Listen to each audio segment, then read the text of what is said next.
My name is Abe Oommen. I'm the founder and chief scientific officer of MatMaCorp. MatMaCorp is based in Lincoln, Nebraska in the United States. Two big challenges in India will be affordability and accessibility, and I'll explain what that means. Affordability, if you bring a test to India and you tell people it's $50 and it's so cheap, or a big foundation like the Gates Foundation says, oh yeah, we'll send it to Africa, we'll subsidize it, we will send a $40 test. It's now reasonably cheap because the African user in Kenya, for example, is only paying $10 while $40 is paid by the foundation.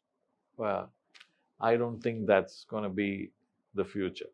That is definitely not going to work in India, because in India, everybody wants high quality stuff for almost nothing. But that doesn't mean that it cannot be done. So there are so many, it needs to meet so many criteria to make it happen. Can you deliver affordable and accessible molecular diagnostics in India? Affordable meaning 200 to 500 rupees. Can the average person do a COVID test or an influenza test or a strep throat test, but get it done with real-time PCR?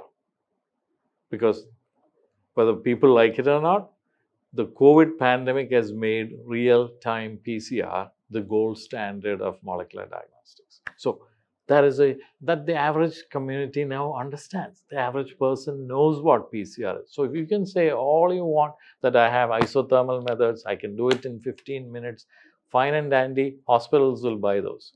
But the average home will not adopt it. The average small doctor's office is not going to adopt, because they'll still say the gold standard is real time. So my goal, like I said to you earlier, my goal, company's goal has been to find simple systems to use. So when I say simple, I mean really simple. No cartridges. You know, every company in the world makes testing cartridges. And if you think about it, there's cool technologies in it, incredibly fancy. You can mass produce it and still say, I'm being nice to you, I'm selling it to you for $40. And the average Indian will look, $40 times 80 rupees. Oh my God, I can't afford it. It just does not work here. So a little bit about my background. So I'm trained as a molecular biologist, and I worked in the industry for about 5 years, as being part of a company that developed a sequencing instrument. This was early when the genomics revolution was just about starting.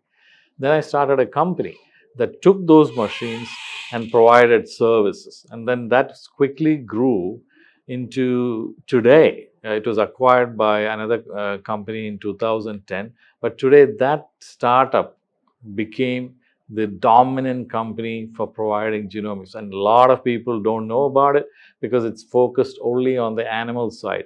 But they do like 5 million samples, generating 100,000 to 1 million data points on animals every year. That's a lot of data, a lot of samples. So when I was doing that, I realized, where's the future going to be? So today everybody talks about big data. My prediction is, about 8 years ago, my prediction was future is going to be small, relevant set of data. And I'll prove it to you that it's where it's going today. Look at COVID. If you want to do a COVID test, do you need to do 10 other tests? Yeah, you can if you want to pay somebody a lot of money. Or if you think you have breast cancer, do you need to sequence your whole genome? That's what everybody is doing right now. I would say eventually it's going down to specific diagnostics very quickly at the point of care, even potentially at home. That is also the future. So my background in having built a fairly large, successful company that does genomics globally